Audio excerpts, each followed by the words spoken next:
उत्तर प्रदेश सरकार में कैबिनेट मंत्री संजय निषाद जी हमारे साथ बातचीत के लिए मौजूद हैं। सर, निषादों के हक हुकूक की बात आप कर रहे हैं और आपको हाथ फैलाना पड़ रहा है सरकार के होते हुए। सरकार में आप मंत्री हैं, उसके बाद हाथ फैलाना पड़ रहा है, तो ये कहाँ तक न्यायोचित है? दूसरी जातियां क्या करेंगी जब आप जैसा कद्दावर नेता हाथ फैला रहा है समाज के लिए सरकार के सामने? तो हाथ फैलाने नहीं, समाज के लिए तो मैंने कसम खाया है, बलिदान होने के लिए जेल गए हैं, लाठियां खाई हैं, संघर्ष किया है, जंगलों में रहे हैं, किस तरीके से पिछली सरकारों मैंने समाज के लिए बिताया है। सरकार के साथ आया हूं और सरकार के साथ रहकर मजबूती से इनकी बात को टेबल रख रहा हूं और उसको निर्णायक दौर में पहुंचाया हूं।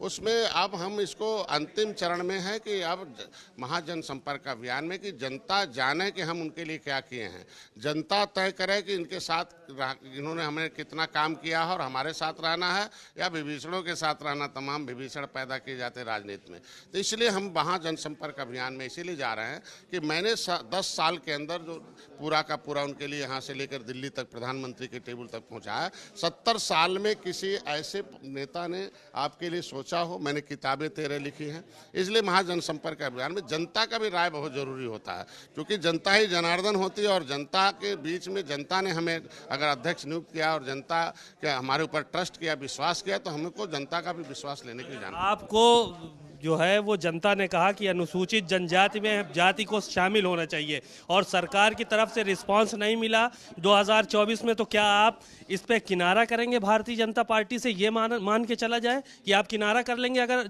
समाज को न्याय नहीं मिला, अनुसूचित जनजाति में शामिल नहीं किए गए? तो ये तो समाज जो निर्णय, हमें समाज के साथ रहना है ना, समाज जो निर्णय लेगा उस पर रहेंगे, हम देखा जाएगा। अब समाज हमारा कम है, थोड़े 18% आबादी है और समाज तय करेगा कि हमें को किस सरकार ने क्या दिया है और किस सरकार ने हमें कितना सताया और किस सरकार ने कितना हमारे लिए किया है।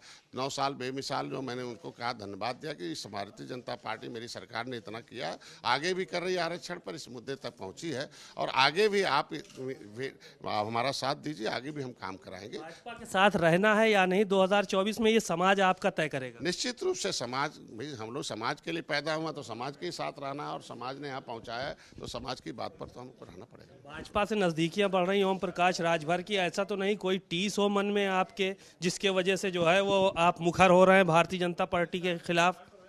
जिस समुदाय के राजभर भाई हैं हमारे भैया, उस समुदाय का भी उसमें है, उसकी लड़ाई जो है, मैं राजभर समुदाय भी अति पिछड़ी जातियों के अंदर है, उसकी भी लड़ाई मैं लड़ रहा हूँ। ऐसा नहीं कि महाजन संपर्क अभियान में केवल मछुआरे हैं, उनके अंदर और भी जातियां हैं जिन्होंने देश को आज़ाद कराया और देश पे कानून बनाकर उन्हें उजाड़ा गया। अखिलेश यादव कह रहे हैं कि आप लोग आरक्षण विरोधी हैं, आप आरक्षण के साथ खड़े हुए हैं।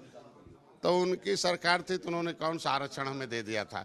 सपा जब केंद्र में सरकार, भाई आरक्षण के मुद्दे दिल्ली की सरकार में तय किए जाते हैं, तो सदन में आरक्षण के जब मुद्दे उभरते रहे, जब विशंभर जी उठाते रहे, तो इनके सांसद तो भाग जाते रहे, वहाँ विरोध करते रहे। तो ये कौन आरक्षण विरोधी, मछुआ SC आरक्षण विरोधी कौन हो मालूम है ना? आज तो कम से कम मोदी जी लिख रहे हैं, योगी जी लिख रहे हैं, RGI लिख रही है कि नहीं, अनुसूचित जाति की सूची में इन्हें मिलना चाहिए। बातचीत के लिए शुक्रिया। संजय निषाद जी को आपने सुना, उन्होंने बहुत ही बेबाकी के साथ अपनी बात कही और साफ तौर पर कहा कि हमारा समाज 2024 में तय करेगा कि हम भारतीय जनता पार्टी के साथ हैं या नहीं। सीमाब नकवी, भारत समाचार, लखनऊ।